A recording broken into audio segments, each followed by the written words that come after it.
So like a few words about me. I'm Daria Rudnik. I'm based in Israel now. I'm a team and leadership coach. My background is HR and organizational development. I was working for global organizations like Deloitte. I was working with Swedbank, which is a big European bank.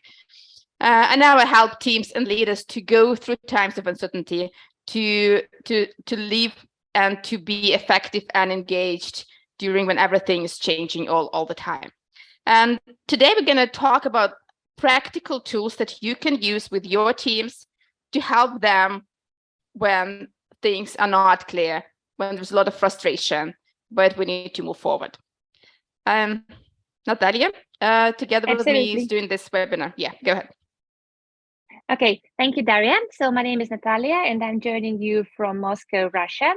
So I'm working in a business school, Kingston University Business School here in Moscow. So I'm also a leadership and team coach, working with leaders to improve their leadership skills, their soft skills, and also working with teams.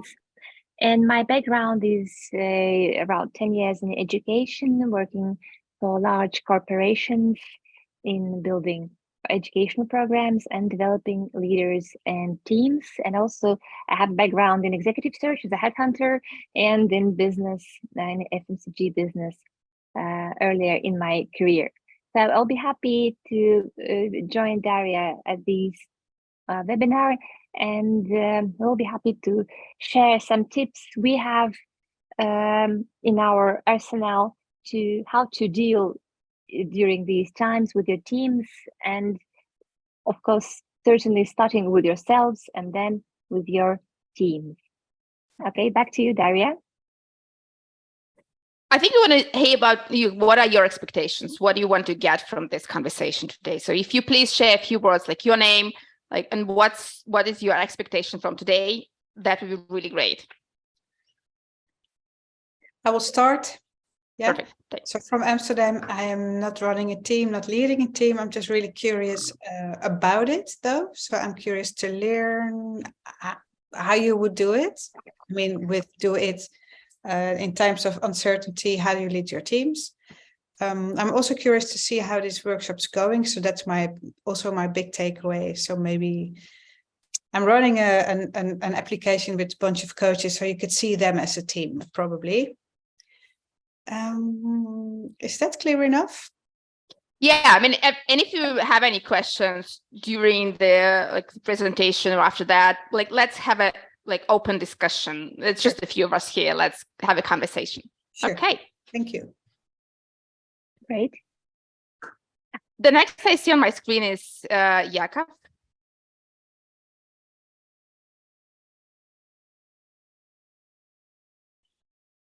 So we can't hear you. Mm-hmm. Yeah. Sorry. Yakov? I'm not a team leader, but the uncertainty is general environment. So how to cope with it is some idea would be useful. Thank you. Mm-hmm. Okay, thanks. And again, if you have any questions, just jump ahead.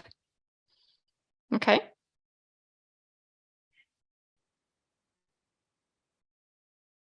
Let's make it quick. I don't see everyone else, unfortunately, on the screen. So I see Natalia. Yeah, hello everyone. I'm Natalia, I'm team coach and OKR coach, and I work every day with a team from different companies who are struggled with their OKRs, especially in time of uncertainty. So thank you very much, Daria and Natalia, that you can share some tips and tricks today. If you can share some of your knowledge, that would be also really helpful. Yeah. Yeah, thank you. I will pass to maybe Angeline.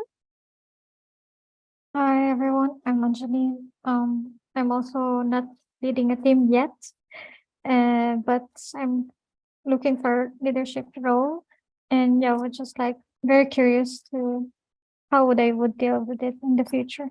Thank you for hosting this. Mm-hmm. Thank you. Do you want to pass the word to someone else who was not speaking yet? Konstantin. Okay. Hello everyone.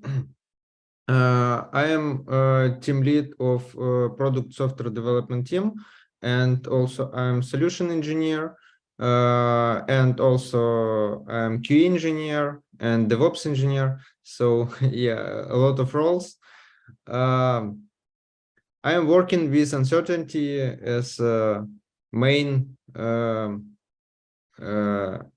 issue in software development, and my goal is to switch from uncertainty to list of requirements for product and make sure they are implemented in best possible way within given resources. So it will be great to know something new about managing uncertainty in team. Thank you. Thank you. Thank you so much. Great, thank you. Ready So to go we forward? seem I didn't track who already introduced his or herself. So please, who didn't speak yet, please come. I guess it's me. I'm not sure. I don't know if it's Yes. someone else. So Yeah. hi. I facilitate a certain type of dialogues. We call it holistic dialogues. So uncertainty in those type of dialogues is, in a way, a requirement rather than something to run away from. It's like, so yeah, I'm curious about how other people harness that. So yeah, that's why I'm here. Okay. Thank you. Great. Let's move on. Let's move on. Absolutely. So I think we will start with this concept of bunny world. Please put any sign in the chat if you are familiar with this concept of bunny world, because we would, so Natalia seems to know it. What about the others? Have you ever came across this? So it used to be VUCA world. Now it's another type of acronym that becomes more popular, which is called bunny world. So then let me introduce this to you just in a couple of minutes. So during these turbulent times, the researchers seem to say that we live in a bunny world. What does it stand for? So B stands for brittle. So when we say it's brittle, it means that it can crash at any moment. So imagine a cup, which is like firm cup, and you think it's going to last, to serve you for quite a long time, but it can crash anytime. So you open your dishwasher and there is no cup anymore, and you don't know how it happened. So any catastrophe like in the world can happen any times. Imagine the COVID world, then this time of world economic recession. So the world is so interconnected. So living in different parts of the world now means a fragility in any country, with any group of people, or with any type of activities can cause effects in other place, or even all around the world, which happened during the pandemic, and now the economic recession, which everybody's talking about. So this condition of fragility also impacts the security of enterprises, the risk of bankruptcy. And so anyway, it really transforms how the market behaves. Again, this also impacts our workplaces. So our jobs are no more secure. Things happen every day. And so everything shows that the world is highly fragile. It can virus can certainly happen, or any market failure. So we cannot say that we can anyhow influence this. Although something seems strong and solid, and we believe that the interest rates would be low, and we will be able to pay for our houses, for the loans that we take, but the other day, everything really changes. So, and we cannot get prepared for this. We cannot have a cushion, or we cannot have any second way out of the situation, because it is unpredictable and it's really, really brittle, and we don't know how to handle it. Then comes the A for anxiety. So actually, at least in the 21st century, everyone has started to feel this disease of anxiety. So this involves fear of what could happen or go wrong regardless what we do.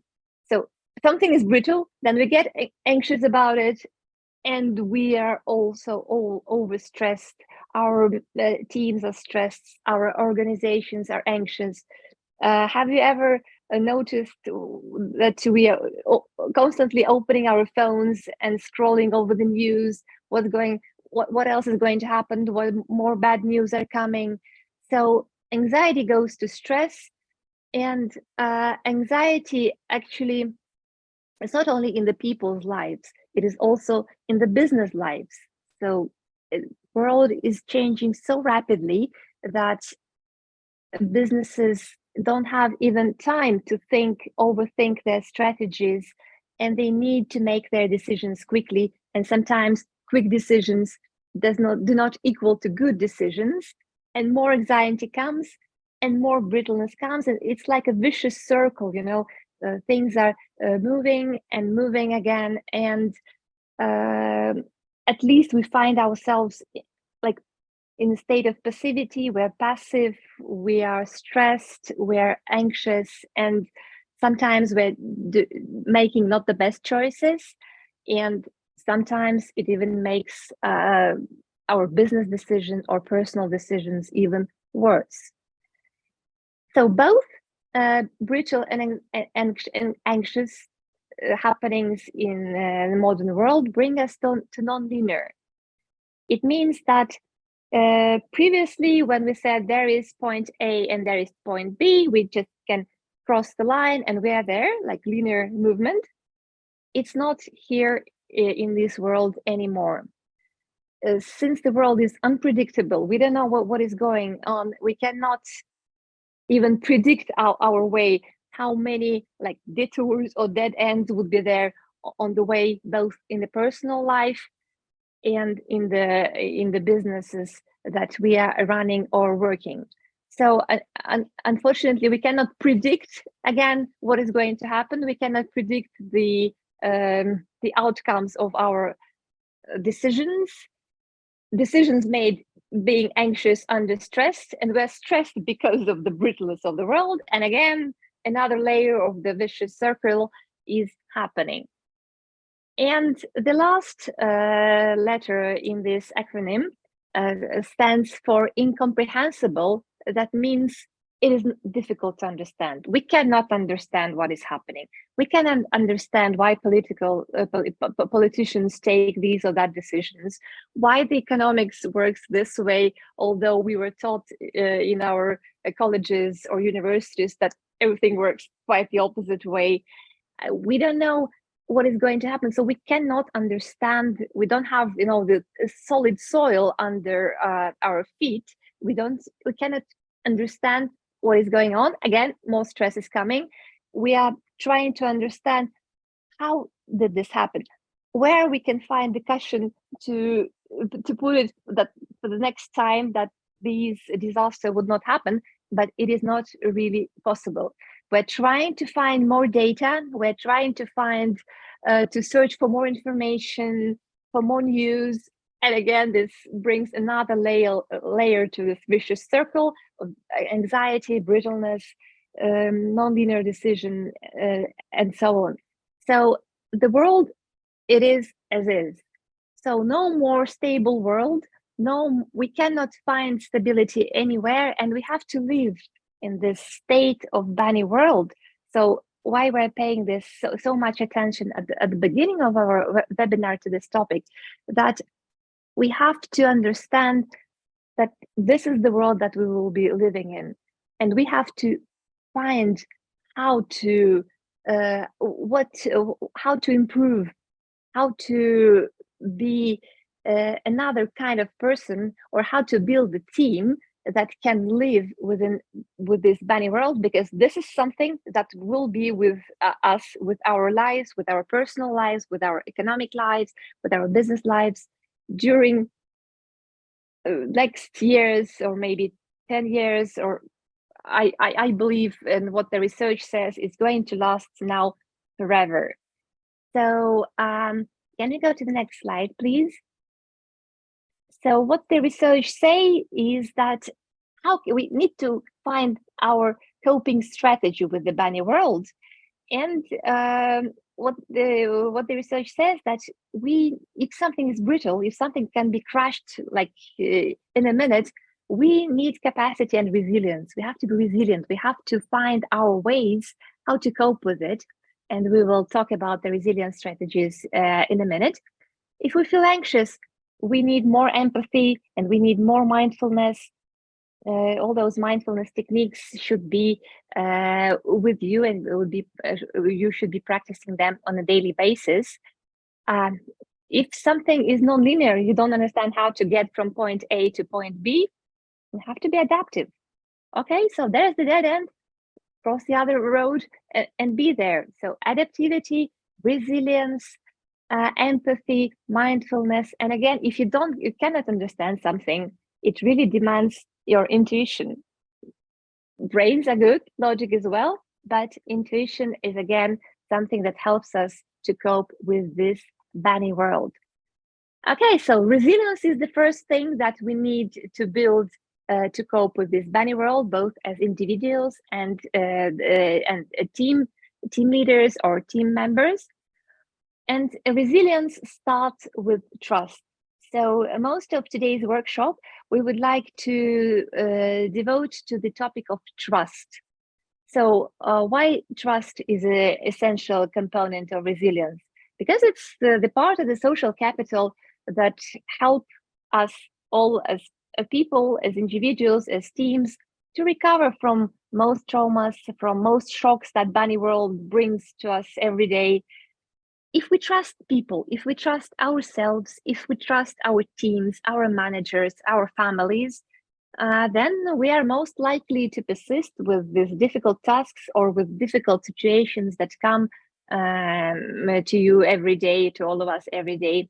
And of course, mutual assurance and confidence are likely to be rewarded with overall success of what we are doing. So starting with the trust when talking about the resilience is the essential component.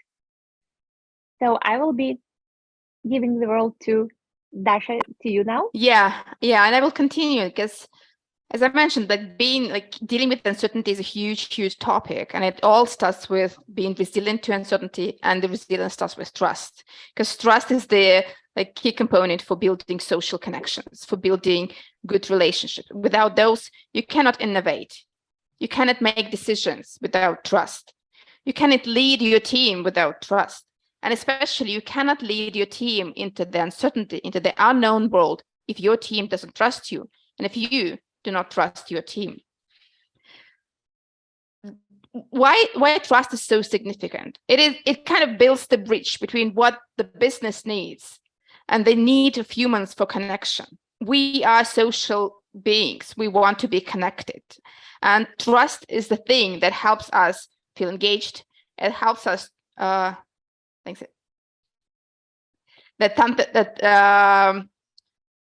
need for connection. Why trust is so important, and what is the payoff of high trust? There's lots of research on that, and one of them shows that teams that have trust, they're 32 times more likely to take risks. And when you are in the world of uncertainty, you have to take risks. Because there's no way to deal with uncertainty other than taking risks. And if you're not, you just get stuck and kicked out of business. So those teams who have trust, they're more likely to take this risk. And again, they're more likely to be to have high level of innovation within their companies because they're not afraid to make mistakes. And again, they're 6 times more likely to achieve higher levels of performance compared to others in their industry. So my question to you would be, again, how do you know there is trust? Within your teams, open your mics and tell, how do you know there is trust in your team? And how do you know there is no trust?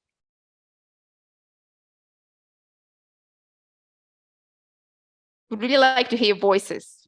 Yeah, okay. I will start with about trust. If you trust yourself and you know you're a trustworthy person, there's trust. If you don't have inner trust, you will never trust your team. Well, thanks for saying that. Yeah, we'll talk about that. That's exactly like coming to our next slide. Perfect. Okay, what else?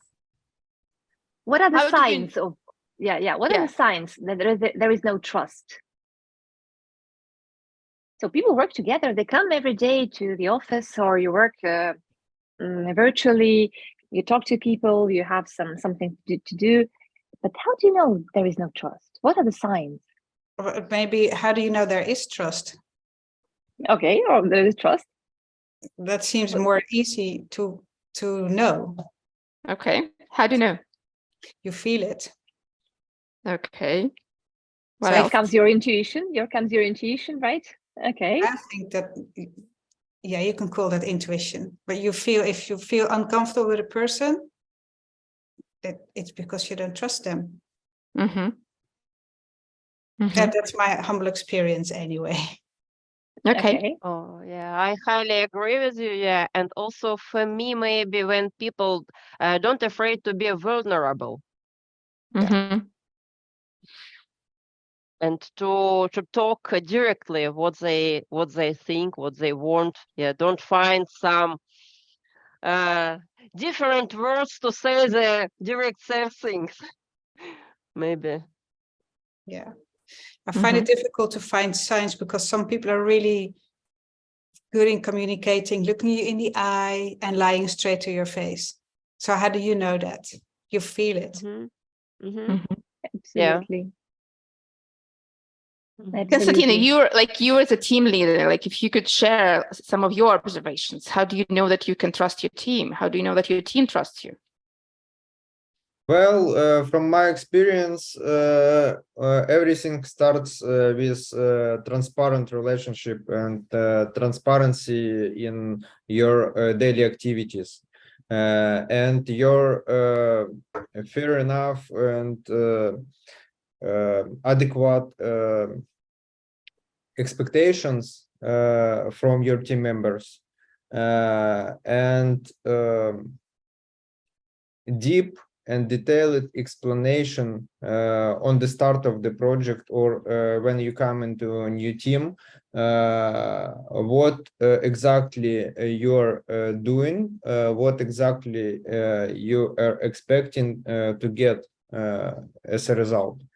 And after some time, there comes trust, because of transparency, because everyone in the team could predict your next actions, your behavior, and your decisions. Also, if we are talking about some management position, then you need to demonstrate that you're protecting your team from someone from outside of the team, and caring about the interest of the team. Who was talking? What? Some people have their cameras off. Is that a lack of trust? What is happening? I couldn't see who was talking, and then I find it more difficult to follow. Yeah, I don't have a camera, sorry. Who was it then? This is Konstantin. Okay, thank you. So it's not Thank lack you of so trust, much. it's lack of cameras. Thanks for sharing. And that's exactly, I mean, that's the first one, the examples that Konstantin gave about transparency and clarity and like clear and adequate expectations. And there's some other smaller signs, like exactly the camera, I don't know, tone of voice, the way we're looking at each other. Like when we meet people in person, we see, like we can see each other's eyes. But for now, like I cannot look in your eyes. I can look in the camera. So it also influences the trust, the level of trust that we have here right now. So it's a very, very complex thing, and we'll talk about the complexity of it like in a few minutes. But before that, I really want to show like why proactively working with trust is so important. Why we cannot live it and say, okay, we'll just live it and we'll have trust because that's what people do. They start to trust each other. Well, they don't. Now there's this research made by Edelman Trust Barometer. They made it every year. They measure various aspects of trust in organizations, in NGOs, government, like lots of levels of trust. And what they found out last year is that distrust is the default.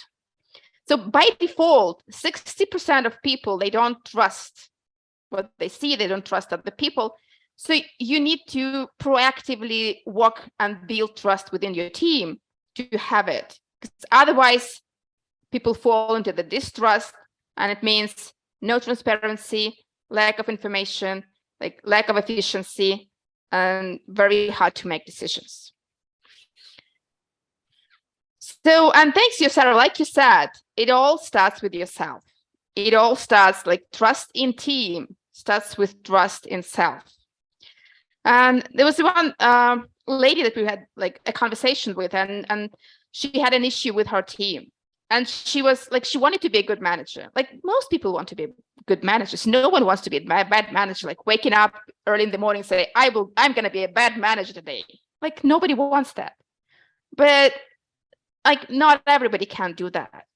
And she was not a good manager. She was micromanaging her team all the time because, well, obviously she didn't trust them. And the thing is that she didn't trust herself. She didn't trust herself to be a good manager. She didn't trust herself to build strong relationship with the team. She didn't trust herself to be a good leader for her team and lead them to great results. So if the leader doesn't have trust in himself, doesn't let it go, well, it's very hard to build trust in the team. So that's the first step. The second step is trust in tasks. How do I trust you to do your job very well? Do I trust Natalia to be my partner in this webinar? Does Natalia trust me to be a good partner in this webinar? Does Konstantin trust his team members to perform their task well if the instructions are clear, if there is a transparency? And that's the level of trust that most teams, they usually have it at some point. Because we go through long process of interviews to get to the company. We have conversations with team members, HR, team manager, the manager of the team manager, whatsoever. So most often teams trust each other in terms of the work that they're doing. But then comes a challenge. And the next challenge is the trust and conflict of ideas. We tend to avoid conflicts, but without conflicts, we cannot really innovate.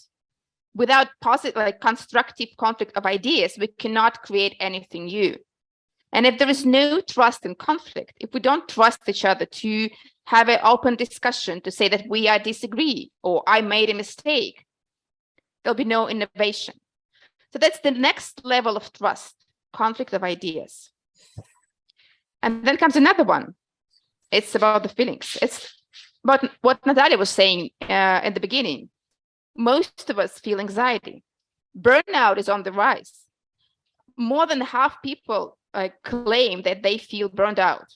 It was last year. I don't know what it will be this year, but people experience burnout and they're tired of recession, of economic goes down, of all those changes and disruptions. But they cannot openly share their feelings. They keep it to themselves. They might be able to share it with their families, with their friends, but when they come to work, they still feel it. They feel this uncertainty. Am I going to be laid off? But they cannot have this open conversation. It also influences trust in the team. So team needs to be able to talk about their feelings. I had my personal experience was during the COVID times, our team lost a team member because of the COVID. And it was very hard for us to keep working because it was really a loss for every one of us. And until we had a conversation about how we feel about that, we couldn't move forward. And on this conversation about feeling that we all like feeling very sorry for the loss, we could slowly start getting up to speed, feeling bad about ourselves, doing our job better. But it's very important to be able to talk about feelings in the team, especially when the hard times are coming. And then the next level is when the trust is the core strength of our team. We have trust on every level. We trust ourselves. We trust the competencies of our team members. We can have a positive, a constructive conflict of ideas. We can talk about our feelings, and that gives us energy to move forward and perform and feel great about what we're doing. So it's good to say that. I mean, what do we do? Like, how do we do that? Oh, Daria, I can also give an example on this pyramid, if you don't mind. Sure. Yes, if you can. Yeah. So I can also share my personal example for you. So I used to work for one manager, and she, again, trust starts with yourself. She did not trust herself. She was sort of, not very, but she was like a big boss, and she has to be there. She has to be in the seat of the boss. So again, the story of micromanaging coming, and again, we all know about these meetings. We all hate meetings. And she invented numerous meetings just to be on the meeting, just to have all of us sitting around her and listening to these numerous micro things that we can decide in between ourselves. So that is lack of trust. She didn't trust herself. Now comes she didn't trust us, and she asked for every single minor thing. What needs to be done? Are you going to talk to those people? Did you book the room? Did you did this or that? So something that was awfully like 2 hours meetings, really draining us. That means what happened to us, to team? We did not want to come with any new idea. Hope that this resonates with you. When you have this kind of situation of total untrust, you don't want to come with any idea, because it means that it will go through the system of are you able to do this? Can you do this? Whom you will going to do with this? So she would not delegate you. If you have a bright idea of a new project, go and do it, come and report if you have any problems. No, she would be digging you. And at some point we found that we are normally sitting and doing the old things, and nobody brings any fresh ideas. And again, this level of feelings comes, what am I doing here? Do I want to be a part of this team? Do I trust this manager?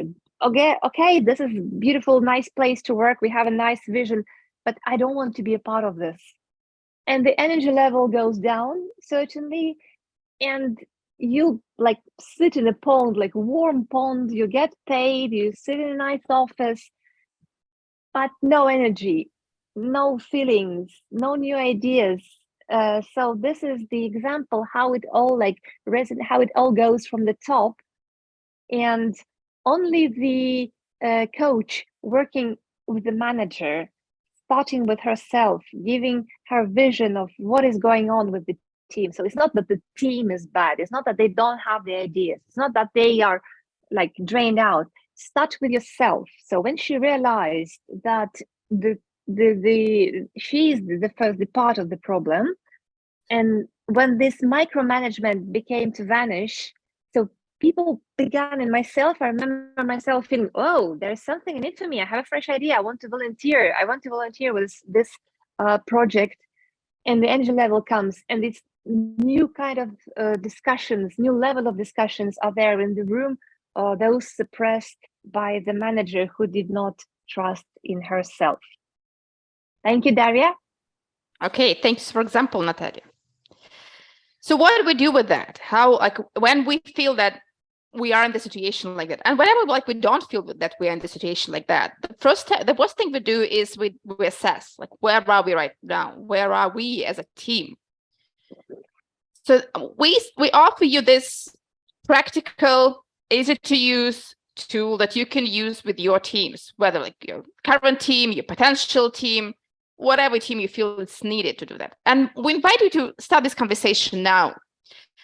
I know we might not have that level of trust between us, but I really hope that you'll be able to answer the question. Like, how do you trust yourself? 1 to 10. If you think of yourself as a team member and rate yourself and rate the trust. From 1 is just the beginning. Okay, I can start trusting myself maybe. On 10, yeah, I have full trust in myself. I can trust my team. I mean, we'll be good. So where would you rate yourself? Please type it in the chat if you can. Can I ask a question? Yeah, go ahead. So it's about trusting your own skills. Am I good enough? Is that? It's Or- trusting about you as a team member. Like how do like, I mean, there are skills that you don't have, but you can, like, you trust that you can learn them. Oh yeah, sure. You trust But that you can, It's about your trusting yourself.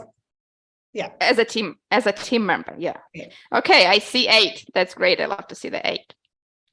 Okay, 10. Perfect. Yeah. 10 too. I would also put 8. 8. Okay, 8 and 10. Nice. Anyone else? Okay. Okay. If you think that you, okay, 9. Thank you. Okay. Great. Lots of trustworthy people here in the team, in this group. So, okay, that's the first layer. Now, and this layer is usually done individually. If you want, you can share it with the group if you have that level, like if you feel that you can share it with your team, the team you're working with. But then all of next 4 levels, they are like to discuss in the team. Like task and trust, in trust. Do I trust my colleagues to do what they're supposed to do? No, okay. Do I trust? So each team member can answer that question. Do I trust my colleagues what they're supposed to do? And if not, okay, and no matter what you get, okay. I see 8 and again 8. Well, 8 is not 10. And again, 8 is great. So you can discuss with them, okay, what makes us so good? If it's 8 or 9 or 10, how can we keep it?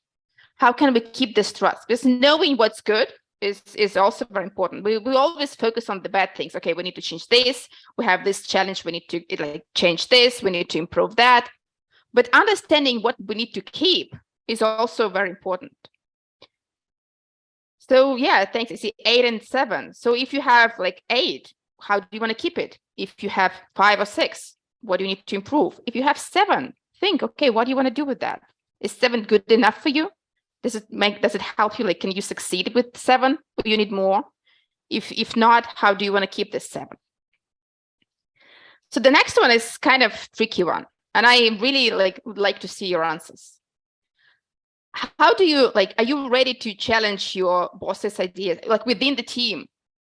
Are you ready to challenge your boss's idea and also challenge deeply held assumptions? Maybe you are the leader coming to a team that has some assumptions, that has some, I don't know, traditions. Can you question them? Can you ask a question? Yeah, I'm saying if you are the boss, your team, and maybe you come into a new team or a group of people, can you question their beliefs? Can you ask a question about their assumptions? Yeah, in my example, which I gave you quite a couple of minutes ago, I did not want, and I did not want to challenge my boss's ideas because this was useless. Sorry. So I would, in my previous example, I would say 1. Mm-hmm. So why do you think it was useless? Because she would never change, because she did really have a very deeply held assumptions. And when we start any kind of discussions, for example, we understand that we need a marketing manager for our products. Otherwise, we, like a consultancy, we're not going to succeed anyway. She says, no, only we as consultants can sell our products. Nobody can ever do it better than us. So her deeply held assumption, what was 10 years ago or 15 years ago, the world has changed. We are living in a bunny world. It's so difficult, so unpredictable. We do really need professionals to do the job. But once she sort of uncertain about herself, uncertain about us, she only says that she wants to know. And the team, as I've said, no energy, no feeling, hiding feelings. Everybody says, "Oh yeah, okay," and nobody wanted to do any like fruitful discussion. Or nobody wants to have the conflict. Everybody was nice, and the business was not moving. Is that because you couldn't communicate with her in a way that to make her understand what you say? We live in a bunny world.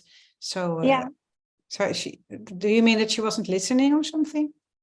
Yes, she was just not simply listening, because she says that she knows better.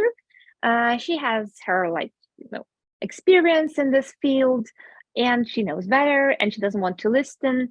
And it all happens with time. So when you have for the first time, I would say, "Oh, let me discuss, let me show my points." It happens once, twice, 3 times, 4 times. At some point, you say, "Okay, I was just sitting here and listening." So the motivation goes down. So you don't want to be in the situation when people don't listen to you, that your ideas are not being heard, that nobody supports you. Because when you're fresh in the team, you say, "Oh yeah, I would have those ideas," and those people are got used to it. It's like a warm pond, They're sitting there. "Okay, what do you say, my dear boss? I will do that." And this is like the beginning of the end of the company, when these kind of things are happening. So you were challenging her for maybe 3 or 4 times, and then it didn't Yeah. work. Then you gave Yeah. up, and then everybody gave up. Everybody gave up earlier. When you're a fresh person in the team, you would be like, starting to do this, but since it's not working and you understand why, okay. Yeah, got it. Thank you. Okay, thanks. So that's about conflict of ideas. Can you challenge your boss's ideas? Well, sometimes you can, sometimes you can't. And it's good I see the high scores, and it'd be really, really great if you go to your teams and ask them the same questions that I'm asking you right now and see what they're saying. Maybe anonymously. I mean, I don't know. Again, they might not be willing to share the real answers, or maybe they will. So it's good to check the trust level on your team by having this conversations. So the next one is trust and feelings. Are you ready to openly share your feelings, including doubts, including fears? Can you go to your team and say, "I don't know, we'll figure it out, but I don't know, I don't have the answers right now"? Again, and it's really, really nice question. What if our answers will be different? For me, it's 9, for team is 1. That's very that's very common thing when the leader has all the very high level of trust. I can do that, but the team cannot. So again, and then we come to the question, what can we collectively do to promote open communication about how we feel? And if the leader has high scores, the leader sits quiet and listens, and the team speaks whatever they have to say. How can they feel better? How can they openly share ideas? How can they have courage to challenge bosses' ideas? Okay, trust and feeling 6, 7. Yeah, as we go high, scores tend to get lower, usually. Okay. So, and the final one is do we have the level of trust? Is the level of trust that we have, is it a core strength of our team? Do we really have the level of trust that we want to have, that will help you move forward, innovate, make decisions, face uncertainty with courage and comfort and confidence? And if not, what can we collectively do to make trust our core strength?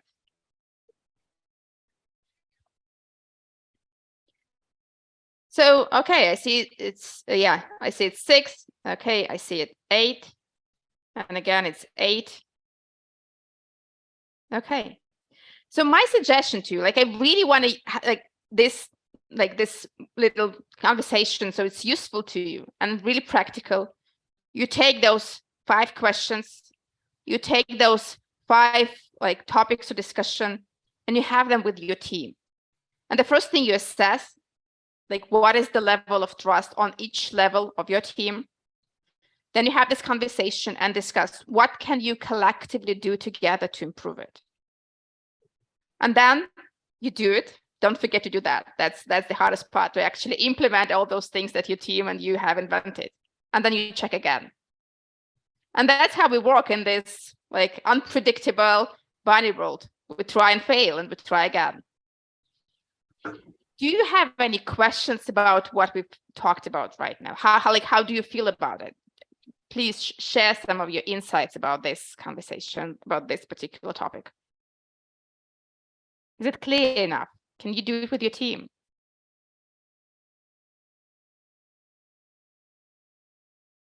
I'm not sure. Okay. Can you share why? I think that different team members have different characteristics, and they all think and feel differently about trust. And trust is such a big word. So here you have down chunked it to very specific questions and very framed. So I'm not sure if I could do it in that way. Okay. But I hear like, can you do it in some other way? Yeah, I'm thinking, I don't know if I could do that, because I find trust such a big word. And it's nice that it is very specified, it's very framed here. So what do we mean in this context with trust in this business environment? So that's great that it's so specific. So I was just, when I was answering these questions, thinking of myself when I was still working in a team and leading a team. I thought, oh yeah, I remember this and that and that. So it was nice to do it, to remember how I did it before. Yeah, so I just don't know if I could do this with the team. I just don't know. I have to think. I would have to, it maybe have to plan a little bit. Yeah. Okay. Yeah. We can discuss it later after. If you want, we can discuss it later and see how it works for you. Absolutely. Yeah, and probably just one hint could be before doing the exercise, just talk about the trust. What each and every member of your team, what's the trust? So just make the definition of trust, and then jump into the exercise as well. Yeah, I've said that would be very important to down chunk the big word, which is trust, and then make it forward in the professional environment and in this environment within the company, blah, blah, blah, blah, which is now our team. And now get a definition of the word trust. Yeah, that would be a starting point, definitely. Thanks for sharing, Yusara. Thanks, very great. Yeah. Natalia. And yeah, to continue what Yusara said, that trust is a big word. And here, yeah, thank you, Daria, Natalia, that you give different aspects of a trust. And I understand, for example, that I don't think about trust and feelings, for example. And now I realize that I really have very low trust and feelings in my team. A very high trust in task, because for me, as a perfectionist, 8 is the highest mark. But low trust in the feelings. I couldn't share my feelings in my team. Yeah, same here. I have to be strong. And if you cannot share your feelings with your team, well, think of how your team is feeling. Like, can they share? Yeah. Yeah, I remember myself not sharing anything, just sitting and like, oh, another meeting. So we're not. That's it. That's the end of the business when everybody is sitting like this. Okay, I hear the comment that Jakub is saying. We speak about personal features to be open or to be closed for some levels. It will work only when everybody is open for every level. If not. Exactly. I mean, if you, there are things. I mean, you don't need to talk about maybe your family issues if you're not ready for that. But you definitely need to talk. I don't know how to do the task. I'm afraid to do this presentation. I'm afraid we'll not make it. I see the risk. That it's also about feelings. So, and in work environment, like we expect I would expect people to be open about how they feel about the task. Oh, I hate this task. I hate this job. I would like to know that. Like, don't tell me about how you feel about your family if you don't want to, but please tell me about how you feel about your job. All right, so we're moving forward. Natalia, back to you. Thank you. So a couple of ideas that work for us, that work for the teams that we've been leading, or we are a part of the team. So just wanted to share with you how we can do it, like how to build this trust in self. So starting with self. First of all, to trust yourself, you need to know yourself well, right? So you need to build your self-awareness. So what kind of personality you are, what are your strengths, what are your weaknesses, how do you play to your strengths? So what kind of personality you are, what part of your personality to show in this or that situation. So just this journey of self-awareness, it's like an endless journey. You come to know any new parts of yourselves. And I've been recently in December in a workshop, and I again was prompted another part of myself, another view of my personality and my interaction with other people. So you just knowing yourself, your self-awareness exercise should be on your own, like on your agenda, on a constant agenda of getting to know yourself well. So who are you as a personality? What are your strengths? What are your competencies? What a kind of person are you? Self-awareness and doing all those things is fine, but you will never know what kind of personality you are. You have to seek for feedback. You have to ask other people, what kind of person are you? What the impression? What is your personal brand? How do you interact with your teammates, with your bosses, and everything? So ask for feedback. Only asking for feedback, you can learn and understand yourself better, and again, trust yourself better. And so allow yourself to be vulnerable, allow yourself to show that you don't know everything, and learn from other people. Yes, then comes this learn from both successes and failures. So again, understanding more about yourself and your interactions and your teamwork and work in the organization. And of course, we all have this critic. I have a I used to have a very big critic sitting on my shoulder. My critic even has a name, and it's at some points it really smashes on my head and say, "Hey, where are you going? You're nothing. You this or that person." And again, this does not give me, another portion of trust. So understanding who my critic, understanding how it talks to me, you should be, looking after this creature. And my own the thing that works with me, the thing that works with my clients, I would say, okay, my dear internal critic, thank you so much for sharing this information with me. Thank you so much. You are protecting me from so many disasters that might happen in my life. But I would make my own choice of how much to accept and how much to dismiss from your critics. Thank you so much. Bye-bye. So many, trust and self things that are just to name a few, like know, seek, and learn. Anything that works for you. Can you share anything probably in the chat or in the voice, by your voice, anything that works for you that helps you to trust yourself?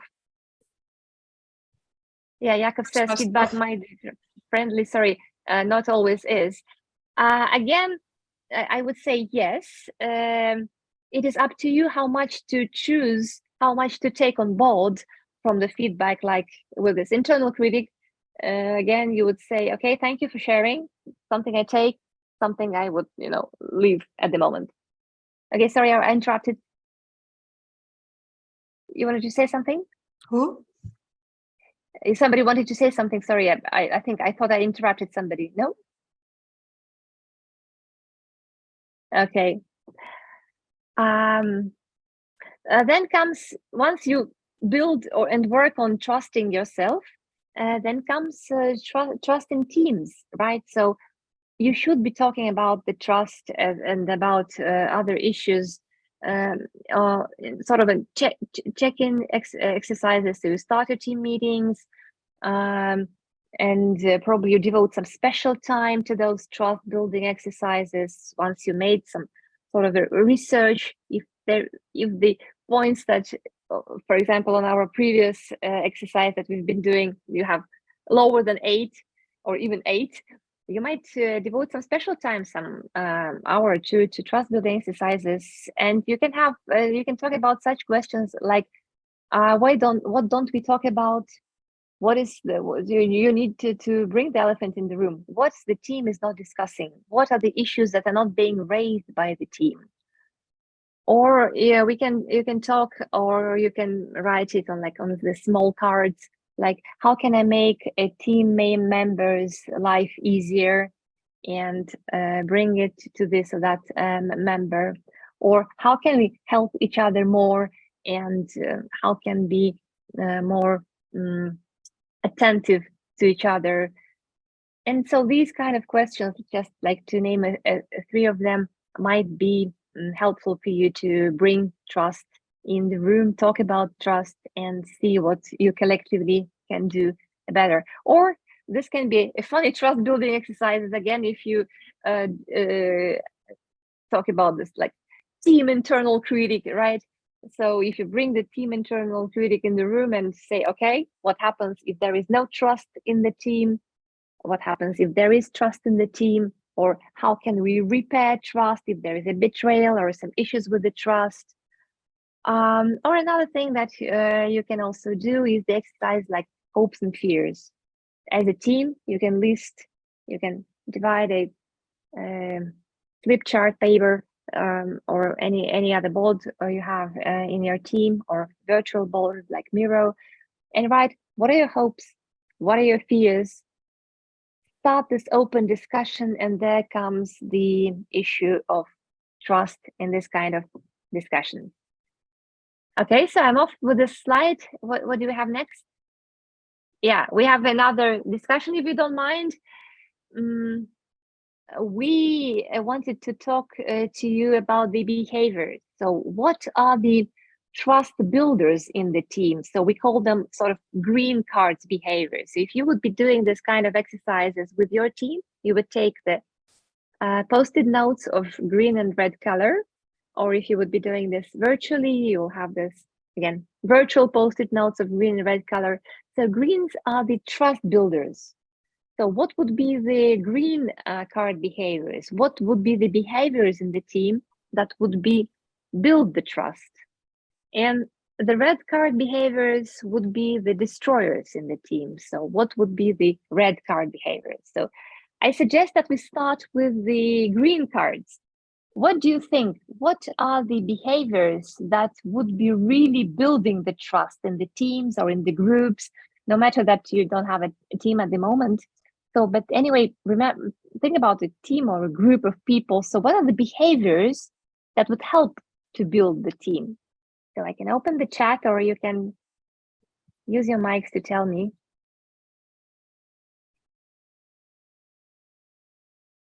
So what are the trust builders? So what are the behaviors that build the trust? What would you list as a trust builders?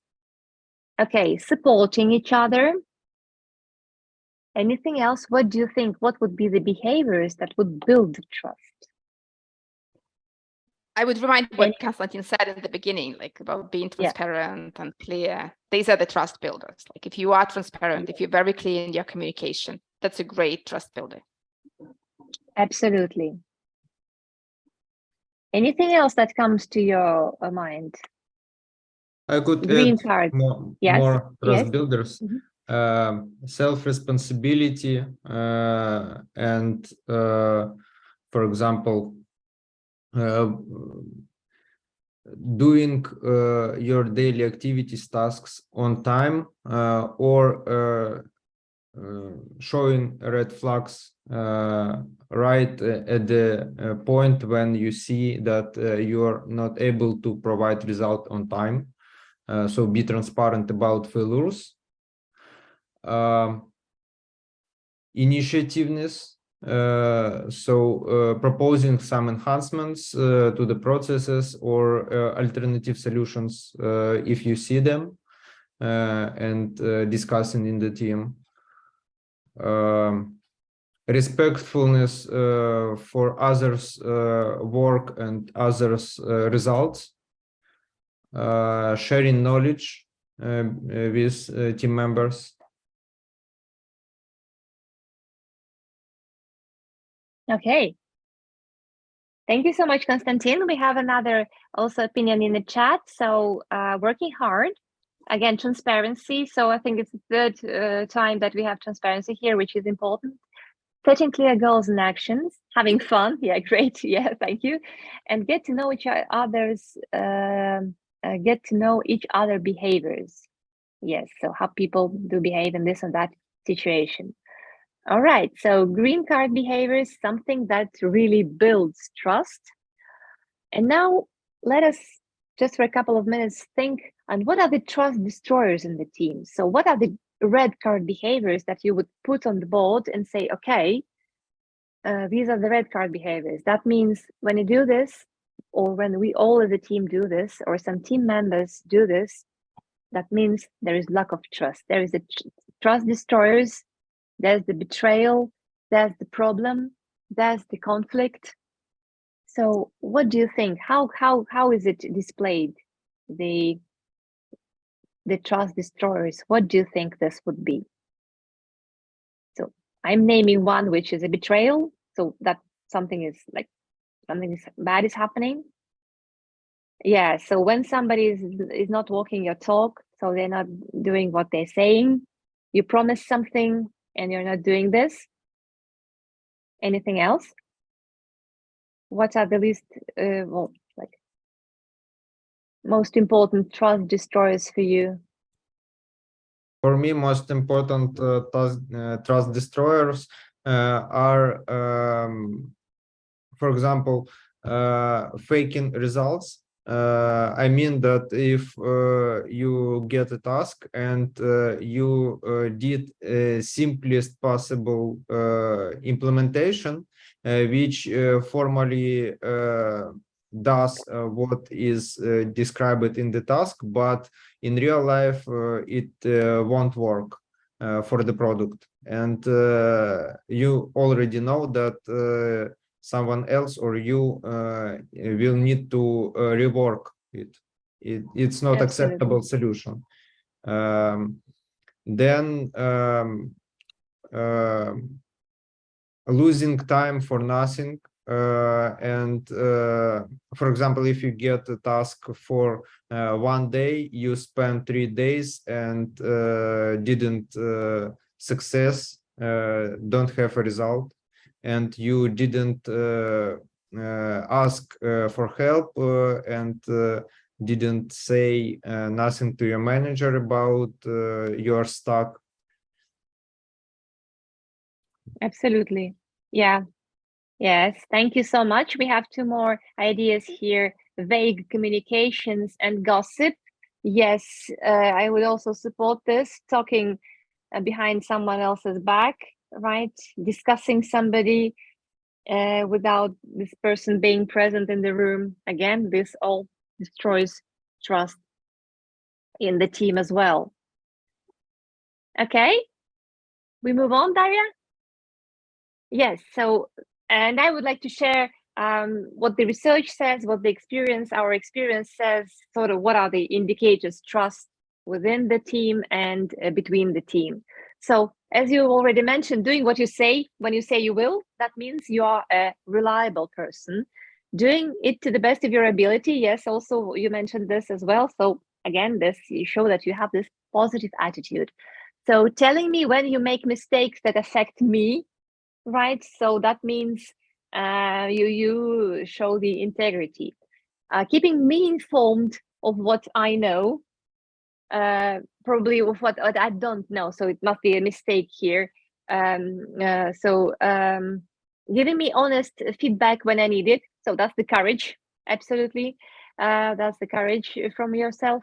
supporting me when I'm having difficulties. That's the goodwill from the team members' side. Looking after my reputation, watching my back, the loyalty, not talking about, not discussing myself or your boss with a higher boss or whatever. Maintaining confidences that I share with you, the confidence issue, which is very, very big thing of trust. Taking decisions on my behalf when needed.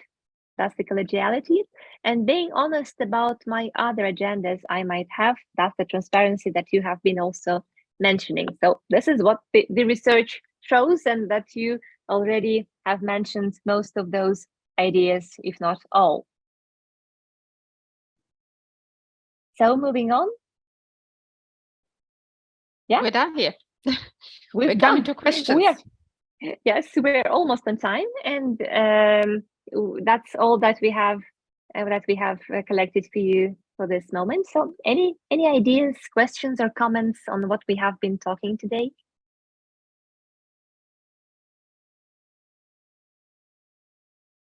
I think that before going to the team and asking them to fill this questionnaire, share it about level of trust, you need to already build some level of trust.